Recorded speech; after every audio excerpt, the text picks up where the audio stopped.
ఈ రోజున వైఎస్ఆర్సీపీ ఎస్సీ నాయకుడు మాజీ కౌన్సిలర్ సూరి గారి ఆత్మహత్యా ప్రయత్నం చేసుకోవటం, ఆ యేసుప్రభు దయ వల్ల ప్రాణం కాపాడారు. డాక్టరు, ఇక్కడున్న హాస్పిటల్ సిబ్బంది వాళ్ళ కృతజ్ఞతలు తెలియజేస్తున్నాను. పిడుగురాళ్లలో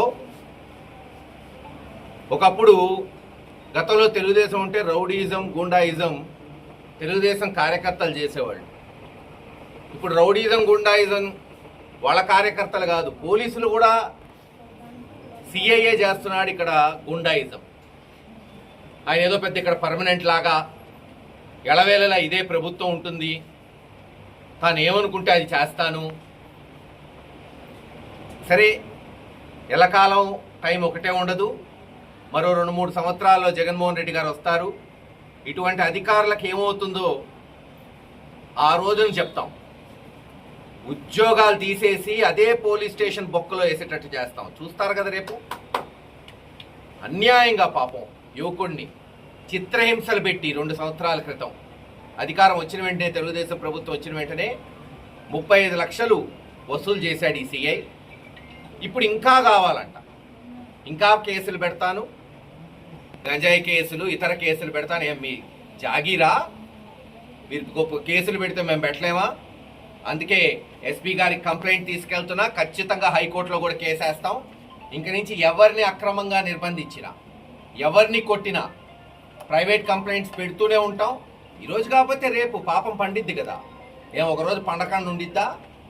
మీ ఇష్టం వచ్చినట్టు తప్పు చేస్తే ఎవరైనా సరే, ఏ పార్టీ వాడైనా, వైఎస్ఆర్ వాడైనా శిక్షించండి. తప్పు చేయకుండా మీరు డబ్బులు వసూలు చేసుకోవడానికి, ఇష్టం వచ్చినట్టు లూటీలు చేయడానికి, వైఎస్ఆర్సీపీ కార్యకర్తల మీద అక్రమ కేసులు పెట్టి డబ్బులు వసూలు చేస్తుంటే ఇంక ఊరుకునేది ఉండదు.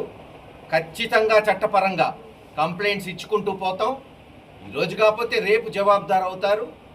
ఖచ్చితంగా మీరందరూ ఉద్యోగాలు పోయేటట్టు రేపు ఎంక్వైరీలు ఉంటాయి. పాపం సూరికి అన్ని విధాలుగా పార్టీ అండగా ఉంటుంది. త్వరలో జగన్మోహన్ రెడ్డి గారి దగ్గర తీసుకెళ్లి ఆయన సమస్యలు కూడా అధ్యక్షుడికి చెప్పేటట్టు, పార్టీ అన్ని విధాలుగా అండదండలుగా ఉండేటట్టు ఆయనే స్వయాన కంప్లైంట్ ఇచ్చాడు. ఎస్పీ గారికి రేపు ఈ కంప్లైంట్ స్వయాన నేనే పోయి ఇస్తాను. ఒకవేళ చట్టపరంగా పోలీసులు ఏ యాక్షన్ తీసుకోకపోతే హైకోర్టులో ఖచ్చితంగా కంప్లైంట్ వేస్తాం. ఊరుకునే సమస్య లేదు. ఎంత దూరమైనా సరే పోయి ఇది తేల్చుకుంటాం. అవసరమైతే రాష్ట్ర నాయకులు ఇంకోసారి సూరి జోలికి వస్తే రాష్ట్రంలో ఉన్న ప్రతి వైఎస్ఆర్సీపీ సీనియర్ లీడరు పిడుగురాళ్లకు వస్తాడు, అండగా నిలబడతాడు. గుర్తుపెట్టుకోండి.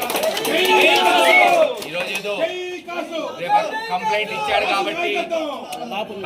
ఇచ్చాడు కాబట్టి ఓ ఎస్సీయే కదా, డబ్బు లేనోడే కదా, ఏమన్నా చేద్దాం అనుకో. డబ్బు లేనోడైనా సరే, ఎస్సీలైనా ఆత్మాభిమానం ఉన్నోళ్ళు, వాళ్ళ కష్టంతో వాళ్ళు బతుకుతున్నారు. ఎంగిలికూడికి ఆశపడి బతకట్ల వాళ్ళు ఎవరు. వాళ్ళ కష్టంతో రూపాయి సంపాదించుకొని బతుకుతున్నారు. లంచాలు తిని బతకట్ల వీళ్ళలాగా. ఖచ్చితంగా ఈగ వాలిన ఒక్క ఎస్సీ మీద ఇంక నుంచి మీరే చూస్తారు. పోలీసులతోనే ఇంక పోరాటం మొదలవుతుంది. తాడో పేడో తేల్చుకుంటాం.